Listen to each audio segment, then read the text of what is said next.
সর্বভারতীয় তৃণমূল কংগ্রেসের পক্ষ থেকে আমাদের বিশিষ্ট নেতা মলয় ঘটক, মন্ত্রী, আমি ব্রাত্য বসু এবং আমাদের ট্রেড ইউনিয়ন সভাপতি প্রাক্তন সাংসদ হিতব্রত বন্দ্যোপাধ্যায় আজকে ত্রিপুরার বিখ্যাত এবং বুদ্ধিষ্ণু প্রেস ক্লাবে আপনাদের বিশিষ্ট আগরতলার, ত্রিপুরার এবং পশ্চিমবঙ্গের বেশ কিছু গণমাধ্যমের আমরা আজকে এখানে উপস্থিত হয়েছি। এই প্রেস ক্লাবে আমি আগেও এখানে প্রেস কনফারেন্স করেছি, কিন্তু যে দুঃখজনক ঘটনা, যে ভয়ঙ্কর ঘটনার জায়গা থেকে আজকে আমাদের এই প্রেস কনফারেন্স করতে হচ্ছে, সেটা খুবই আমরা বলবো নক্কারজনক ঘটনা।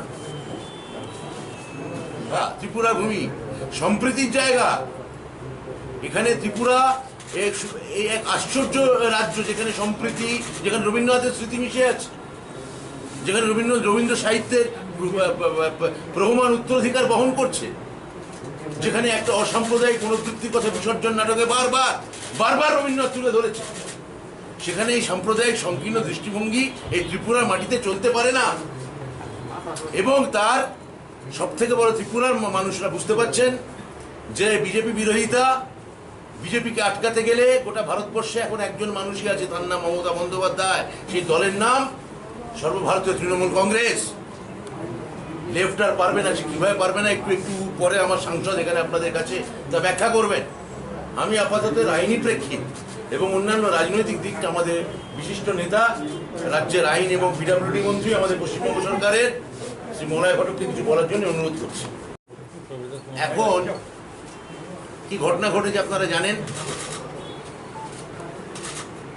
আমাদের আইপ্যাকের ছেলেদের প্রত্যেকের কোভিড রিপোর্ট নেগেটিভ হওয়া সত্ত্বেও যেভাবে একটা হোটেলে তাদের কার্যত অবরুদ্ধ করে রাখা হয়েছে, তাদের বিরুদ্ধে এফআইআর করা হয়েছে, সমন জারি করা হয়েছে, যেভাবে এই পুরো প্রক্রিয়াটা ঘটানো হয়েছে, সেটা থেকে সরকারের একটা স্পষ্টত এক ধরনের ভয়, এক ধরনের ট্রমা, সরকারি এক ধরনের অ্যাগনি বেরিয়ে আসছে।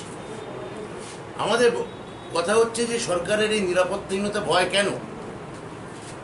আপনারা জানেন এরকম এই ধরনের সমীক্ষক সংস্থা প্রত্যেক রাজ্যেই যায়, গিয়ে সমীক্ষা চালায়। আইপ্যাকের অপরাধ কি? তাদের মাথায় বসে আছেন প্রশান্ত কিশোর, এইটা কি তাদের অপরাধ? এই কিছুদিন আগে পশ্চিমবঙ্গে এইরকম একটা ভয়ঙ্কর একটা রক্তক্ষয়ী নির্বাচন গেছে। বিজেপি সমস্ত শক্তি নিয়োগ করেছিল পশ্চিমবঙ্গ জয়ের জন্য। ভারতবর্ষের পূর্ব প্রান্তে একমাত্র উন্নয়নের মুখ, সাম্প্রদায়িকতা বিরোধী মুখ, সমন্বয়ের মুখ হয়ে দাঁড়িয়েছিলেন মমতা বন্দ্যোপাধ্যায় ভাগীরথীর তীরে। এবং তখন আমরা দেখেছি বিজেপি থেকে বলুন, অনেক সমীক্ষক সংস্থা বলুন, অজস্র পশ্চিমবঙ্গে এসে কোভিড চলছে, কোভিডের সেকেন্ড ওয়েভ তখন পশ্চিমবঙ্গে চলছে। সেই অবস্থায় বিজেপি বারবার হেলিকপ্টার দিয়ে হোক, প্লেন দিয়ে হোক, তারা নেমেছে, কোভিডের সংক্রমণ ছড়িয়েছে এবং চলে গেছে।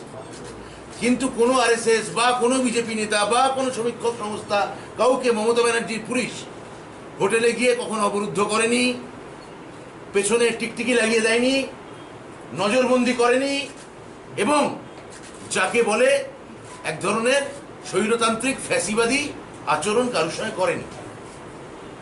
এই যে একটা অগণতান্ত্রিক, একটা ফ্যাসিবাদী সরকারি মুখ ত্রিপুরায় আমরা দেখতে পাচ্ছি, যার জন্য আমরা উদ্বিগ্ন হয়ে আইপ্যাকের এই ছেলেদের পাশে আমরা দাঁড়িয়েছি।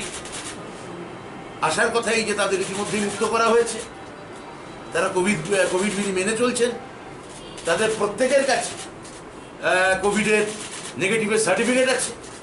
আমরা সরকারের কাছে আশা করি এবং দাবি রাখি যে এই ধরনের আচরণ আপনারা করবেন না। মমতা বন্দ্যোপাধ্যায় স্বয়ং দিল্লি থেকে এই ঘটনার নিন্দা করেছেন। আমাদের সর্বভারতীয় সম্পাদক, সর্বভারতীয় নেতা অভিষেক বন্দ্যোপাধ্যায়, তিনি গভীর উদ্বেগ প্রকাশ করেছেন। হয়তো তিনি নিজেও এর মধ্যে চলে আসতে পারেন এই ঘটনার প্রতিবাদে, কিন্তু তারই নির্দেশে আমরা এখানে এসেছি। আমাদের আইপ্যাকের ছেলেদের সঙ্গে আমরা দেখা করেছি, তাদের মনোবল জুগিয়েছি এবং সরকারকে এই বার্তা দিতে আপনাদের মতো বিশিষ্ট গণমাধ্যমদের সামনে আসা, যে আপনারা সরকারকে বলুন, এত ভয় পাওয়ার কিছু নেই, এত আতঙ্কে ভোগার কিছু নেই, এত ইনসিকিউর হয়ে যাওয়ার মতো কিছু ঘটেনি। গণতান্ত্রিক দেশে ফেডারেল, আমাদের ফেডারেল স্ট্রাকচারে এক রাজ্য থেকে আরেক রাজ্যে লোকেরা যায়। যদি এইভাবে দেখেন তাহলে এই 34 বছরের যে লেফট, যে পশ্চিমবঙ্গে যে লেফট ইতিহাস, সেখানে বারে বারে তৃণমূল কংগ্রেস কিন্তু যখন 98 সালের পর থেকে তৃণমূল কংগ্রেস যখন তৈরি হয় তখন কিন্তু প্রথমবারই ক্ষমতায় চলে আসতে পারেনি। মমতা বন্দ্যোপাধ্যায়ের যে রাজনৈতিক যে দীর্ঘ সুদীর্ঘ ইতিহাস, গণ আন্দোলনের ইতিহাস, তারপর একটা সময় এসছে পশ্চিমবঙ্গের মানুষ মমতা বন্দ্যোপাধ্যায়কেই একমাত্র মুখ হিসেবে ভেবেছেন, একমাত্র বিকল্প হিসেবে ভেবেছেন, বাম বিরোধী লড়াইয়ের মুখ হিসেবে। তা এখানে হয়তো এক দুবার ঠিকই বলেছেন আমরা এখানে নির্বাচনে ব্যর্থ হয়েছি, কিন্তু সেই ব্যর্থ থেকে আমরা কখনো সরে যাইনি। গণতন্ত্রের জয় আছে, হার আছে। তা এই এই এই ধরনের লড়াইয়ের মধ্যে থেকে মাথায় রাখতে হবে এখন এই ত্রিপুরার নির্বাচনের ক্ষেত্রে অনেকটাই আমাদের মমতা বন্দ্যোপাধ্যায়ের লড়াই, আন্দোলন, তার প্রশাসনিক মুখ, তার পশ্চিমবঙ্গে অভূতপূর্ব উন্নয়ন, এর পাশাপাশি উঠে এসছে আমাদের নতুন রক্ত অভিষেক বন্দ্যোপাধ্যায়ের সংগঠনকে দেখার ক্ষমতা। এই যে সাংগঠনিক তার যে দৃষ্টিভঙ্গি, সেটা কিন্তু 23-এর নির্বাচনে সেটা চুনিয়ে পড়বে। আমার মনে হচ্ছে সেই ভয় থেকেই, এই তৃণমূলের এই জোড়া ফলার প্রতি ভয় থেকেই হয়তো বা রাজ্য সরকার এই দেখুন, আমরা তো কেউ জ্যোতিষী নই, কিন্তু আমার মনে হচ্ছে যে গোটা ভারতবর্ষে, মলয়দা এটা আরও ভালো বলতে পারবেন, কিন্তু গোটা ভারতবর্ষের রাজনৈতিক যে অভিমুখ এখন বিজেপি বিরোধিতার সুর গোটা রাজ্যে বেজে গেছে।